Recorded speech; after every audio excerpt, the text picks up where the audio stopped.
Hello, a very welcome to all. So today we are discussing about logical reasoning MCQs. ठीक है, अभी तक हमने जो भी स्क्वायर ऑफ अपोजिशन का जो पार्ट लिया था, ठीक है, जो कुछ कंसेप्ट सीखे थे, तो उस पे बेसिस पे भी इसमें क्वेश्चंस है और कुछ अलग मतलब लॉजिकल रीजनिंग में जो जो अलग अलग क्वेश्चंस आते हैं एग्जाम में वो भी क्वेश्चंस इसमें इंक्लूडेड है. ठीक है, सो आई होप आपको ये क्वेश्चन जो है वो हेल्पफुल रहेंगे. ठीक है, सो स्टार्ट करते हैं फर्स्ट क्वेश्चन से, जिसमें बोला गया है कि डिडक्टिव रीजनिंग प्रोसीड्स फ्रॉम. जैसे कि मैंने एक वीडियो बनाया था कि inductive reasoning and deductive reasoning में क्या फ़र्क होता है. ठीक है, सो वो वीडियो अगर आप देखेंगे तो उसमें से आपको पता चलेगा कि जो डिडक्टिव रीजनिंग होता है तो वो बेसिकली थ्योरी से मतलब जनरल से पर्टिकुलर की तरफ जाता है. ठीक है, मतलब कि जो भी थ्योरी बनाई गई है, कोई भी एक पर्टिकुलर अगर हम थ्योरी लेंगे, ठीक है, तो उससे उसके बेसिस पे स्टडी करने के बाद वो पर्टिकुलर पे जाता है, मतलब वो किसी एक चीज़ पे अप्लाई की जाती है. ठीक है, सपोज करो information technology is very helpful for the students to make their learning efficient. ठीक है, ये अगर थ्योरी है. ठीक है, देन अभी वो जो आईसीटी का जो भी थ्योरी है तो वो हर एक क्लासरूम में अप्लाई की जाएगी, जिसकी वजह से स्टूडेंट को उसका फ़ायदा हो सकेगा. सो ये क्या हुआ, हमने थ्योरी से पर्टिकुलर की तरफ हमने उसका अप्लीकेशन किया. सो बेसिकली जो डिडक्टिव रीजनिंग होता है वो जनरल टू पर्टिकुलर होता है. सो इसका सही आंसर होगा general to particular, answer A. Second question है, इफ़ द प्रपोजिशन इज़, मतलब एक प्रपोजिशन अगर सेंटेंस दिया है कि जैसे नो मेन आर ऑनेस्ट. ठीक है, नो मेन आर ऑनेस्ट मतलब जो पर्सन है, मैन है, वो ऑनेस्ट नहीं है. नो मेन आर ऑनेस्ट, कोई भी पर्सन ऑनेस्ट नहीं है. Is taken to be false. So यहाँ पे अभी हम देखेंगे कि एक्चुअल में स्क्वायर ऑफ अपोजिशन का एप्लीकेशन या फिर उसके बेसिस पे कैसे एमसीक्यूज आते हैं. ठीक है, हमने जो सीखा था पहले कुछ वीडियोस में, तो उसके बेसिस पे अभी ये क्वेश्चन है. तो ध्यान दीजिए कि यहाँ पे जो है वो क्या है, कॉन्ट्राडिक्टरीज. ये जो है वो है सबल्टर्न, ये है कॉन्ट्ररी एंड ये है सब कॉन्ट्ररी. ठीक है, so if the proposition is, so यहाँ पे क्या आएगा, ए मतलब ऑल, ई मतलब नो, आई मतलब सम एंड ओ मतलब सम नॉट. ठीक है, so no men are honest मतलब ये यहाँ का सेंटेंस है, ई का सेंटेंस है. ठीक है, no men are honest is taken to be false मतलब अगर ये फॉल्स है, ठीक है, ये सेंटेंस अगर हम फॉल्स माने, which of the following proposition can be claimed certainly to be true. मतलब नीचे दिया गया जो है तो उसमें से ट्रू कौन सा आएगा. फिर अगर इसको फॉल्स बोला गया है तो ऑब्वियसली इसका जो अपोजिट है जो है आई, जिसको हम कहते हैं सम, तो वो क्या आएगा, ट्रू आएगा. ठीक है, सो ये कॉन्ट्राडिक्टरी का एग्जाम्पल था, जिसकी वजह से आपको क्लियर हो गया होगा कि जो हमारा आंसर है वह यहाँ पे वो है सम मेन आर ऑनेस्ट. ठीक है, आया समझ में. Okay, so then move to the next question. The reasoning which would be helpful in finding new knowledge of facts about the world is. The reasoning which would be helpful in finding new knowledge of facts about the world, मतलब कि हम क्या करते हैं, कुछ नया ढूंढते हैं. ठीक है, मतलब जो नया ढूंढने के बाद उसको जनरलाइज करते हैं. ठीक है, सो कुछ चीज़ों पे हम स्टडी करते हैं, कुछ मतलब रेफरेंस के थ्रू, कुछ फील्ड विजिट के थ्रू, कुछ केस स्टडी के थ्रू, इस तरह से हम स्टडी करते हैं. उसके बाद कुछ जनरलाइज स्टेटमेंट देते हैं, मतलब एक थ्योरी देते हैं, तो उसको हम क्या बोलते हैं, इंडक्टिव. ठीक है, सो इसका जो आंसर आएगा वो आएगा इंडक्टिव. जैसे बोला था कि जो डिडक्टिव होता है वो थ्योरी से कहा जाता है, मतलब जनरल से कहा जाता है पर्टिकुलर की तरफ. ठीक है, पर्टिकुलर की तरफ. एंड जो इंडक्टिव होता है वो पर्टिकुलर से जनरल की तरफ, मतलब थ्योरी की तरफ. ठीक है, आई होप आपको समझ में आ गया होगा, आई होप आपको समझ में आ गया होगा. सो इसका आंसर आएगा inductive. Fourth sentence is inductive arguments proceeds from. Inductive arguments proceeds from, जो भी इंडक्टिव आर्ग्यूमेंट है वो कहाँ से कहाँ तक जाती है. अभी जैसे हमने देखा तो इसमें आपको कोई भी अनडाउटेडली आप बोल सकते हो कि ये जो है ये पर्टिकुलर टू यूनिवर्सल जाएगा. ठीक है, मतलब पर्टिकुलर टू आप यहाँ पे जनरल भी बोल सकते हो.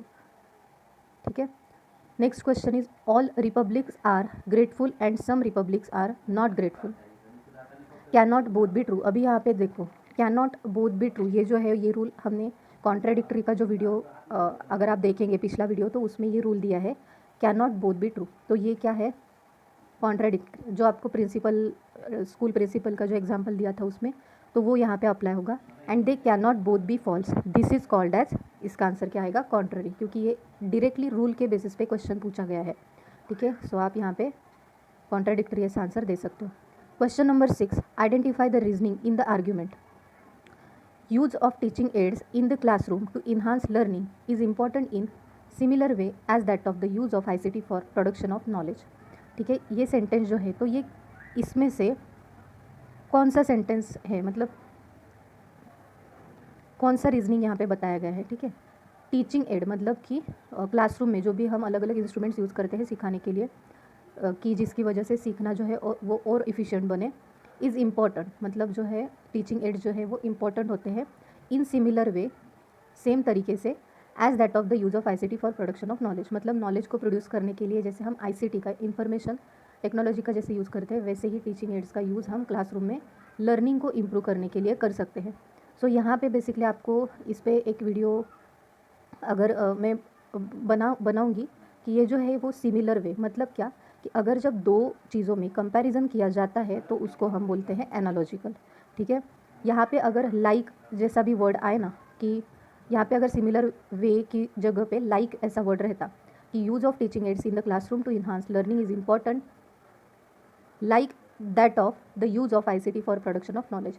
ठीक है, सो लाइक, सिमिलर, इस इन जैसे जब अगर वर्ड्स आए तो समझ लेना कि ये कौन सा रीजनिंग है, एनालॉजिकल। ठीक है, so correct answer is analogical. Then question is identify the minor term in the following syllogism. ठीक है, identify the minor term in the following syllogism. Some books are not edifying, all books are interesting, therefore some interesting things are not edifying. So ये है premise 1, मतलब ये premise 1 है, premise 2 है, ये है कंक्लूजन। ठीक है, सो हमें इसमें से माइनर टर्म ढूंढनी है। कौन सी टर्म ढूंढनी है, minor term. So basically minor, major term and middle term जो है वो साइलोजिज्म का पार्ट है। मतलब अगर आप जब साइलोजिज्म के वीडियोस आएंगे तो उसमें आपको पता चल ही जाएगा, लेकिन सिंपल है कि साइलोजिज्म जो है ना तो उसमें 3 तरह की टर्म्स होती है, एक minor, middle and major term. So basically जो 2 प्रीमाइसेस होते हैं और ये जो कंक्लूजन दिया है, तो यहाँ पे 3 तरह के जो वर्ड्स है, 3 वर्ड्स होते हैं, तो उसके बेसिस पे हमें major, minor and middle term ढूंढनी होती है। तो अभी यहाँ पे कौन सा है, बुक्स है।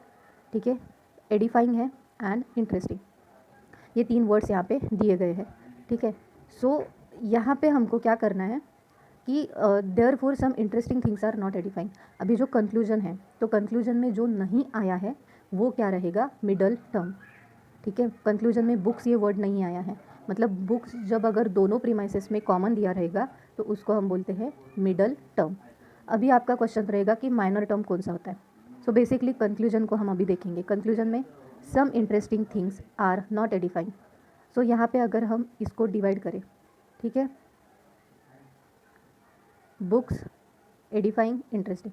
अभी हम इसको अगर some interesting things are not edifying, इसको अगर हम डिवाइड करेंगे, ठीक है, सो यहाँ पे देखो कौन सा डिवाइड करने के बाद सम इंटरेस्टिंग एक हो गया एंड नॉट एडिफाइंग एक हो गया। ठीक है, इसको अगर हमने कट किया सेंटेंस को, तो ये जो पार्ट है, जो पहला वाला पार्ट है, तो वो क्या होता है, सब्जेक्ट होता है।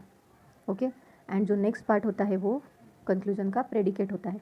किसी भी सेंटेंस में, मतलब प्रीमाइसेस में भी सम बुक जो है वो सब्जेक्ट रहेगा, नॉट एडिफाइंग ये प्रेडिकेट रहेगा। ठीक है, सो ये ध्यान रखिए। सो अभी यहाँ पे जो सब्जेक्ट होता है तो वो माइनर टर्म होती है एंड जो प्रेडिकेट होता है वो मेजर टर्म होती है।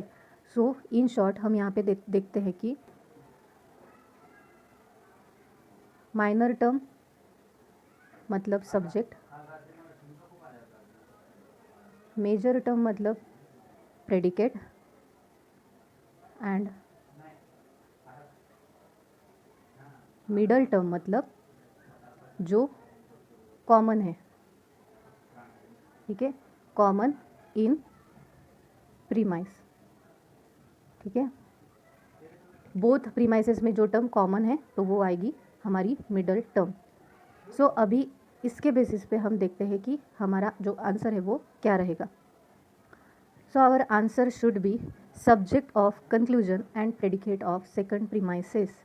ठीक है, सो माइनर टर्म जो है हमारी, जो कि है some interesting.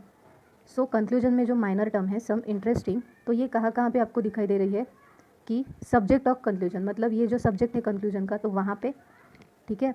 And predicate of second premise, मतलब सेकंड, ये सेकंड प्रीमाइस है तो उसका ये जो है वो प्रेडिकेट है एंड ये बुक्स जो है वो सब्जेक्ट है। So predicate of second premise, so our answer is first, ठीक है। उसके बाद consider the example provided below. So अभी यहाँ पे प्रमाणा भी एक ऐसी चीज़ है कि जिसके बेसिस पे हम अलग अलग तरह की नॉलेज गेन कर सकते हैं। इसके कुछ बहुत सारे टाइप्स होते हैं कि प्रत्यक्ष, अनुमान, अर्थपट्टी, ठीक है, या फिर उपमान। तो इस तरह से मतलब ये एक अलग टॉपिक है, ठीक है। सो आपको एक एग्जाम्पल, एक आइडिया आ जाए कि इसके बेसिस पे कैसे MCQs आते हैं, तो इसलिए हम ये एग्जाम्पल देखते हैं कि दिस गवया इज़ लाइक माई काउ, ठीक है, दिस गवया इज़ लाइक माई काउ। तो यहाँ पे हमको प्रमाणा ढूंढना है। अगर इसमें रीजनिंग पूछा जाता तो ये लाइक आने की वजह से एनालॉजिकल रहता, ठीक है, जैसे पहले एग्जाम्पल में बताया गया था। बट यहाँ पे प्रमाणा पूछा गया है, मतलब कि नॉलेज गेनिंग के ऐसे कौन से मीन्स है, जिस सोर्सेस है, ठीक है। सो यहाँ पे लाइक, गवया एंड काउ, इन दोनों चीज़ में कंपैरिजन किया गया है, इसका मतलब ये क्या है, कंपैरिजन। इसको हम प्रमाणा की इंडियन लॉजिक जो है उसकी लैंग्वेज में इसको हम बोलते हैं उपमाना, ठीक है। सो कंपैरिजन मतलब उपमाना, ठीक है। एंड अर्थपट्टी मतलब इम्प्लीकेशन, परसेप्शन मतलब प्रत्यक्ष, ठीक है, इन्फरेंस मतलब अनुमान। सो इस तरह की कुछ प्रमाणास हमको सिलेबस में दिए गए हैं। सो इसका आंसर है comparison. Given below are 2 premises with 4 conclusions drawn from them. Which of the following conclusion could be validly drawn from premises? सो यहाँ पे नो पेपर इज पेन, ठीक है, हमको यहाँ पे कंक्लूजन ढूंढना है। ये प्रीमाइस 1 है, प्रीमाइस 2 है, हमको यहाँ पे इसका कंक्लूजन कौन सा आएगा ये ढूंढना है। So no paper is pen, no paper is pen, ठीक है, इसमें कोई भी रिलेशन नहीं दिया है, इसका मतलब है some paper is handmade, some paper is handmade. So अभी कंक्लूजन इसमें से कौन सा आएगा देखते हैं। ऑल पेपर आर हैंडमेड, सारे पेपर हैंडमेड है क्या, यहाँ पे कुछ हिस्सा जो है वो क्या है, हैंडमेड है। सो यहाँ पे जो है ये कंक्लूजन नहीं आएगा। Some handmade are pen, some handmade are pen, no, यहाँ इन दोनों में तो कोई भी रिलेशन नहीं है, सो ये भी नहीं आएगा। Some handmade are not pen, some handmade जो है वो पेन नहीं है, मतलब सारे पेन इसमें नहीं है, तो सम कैसे होगा, ठीक है।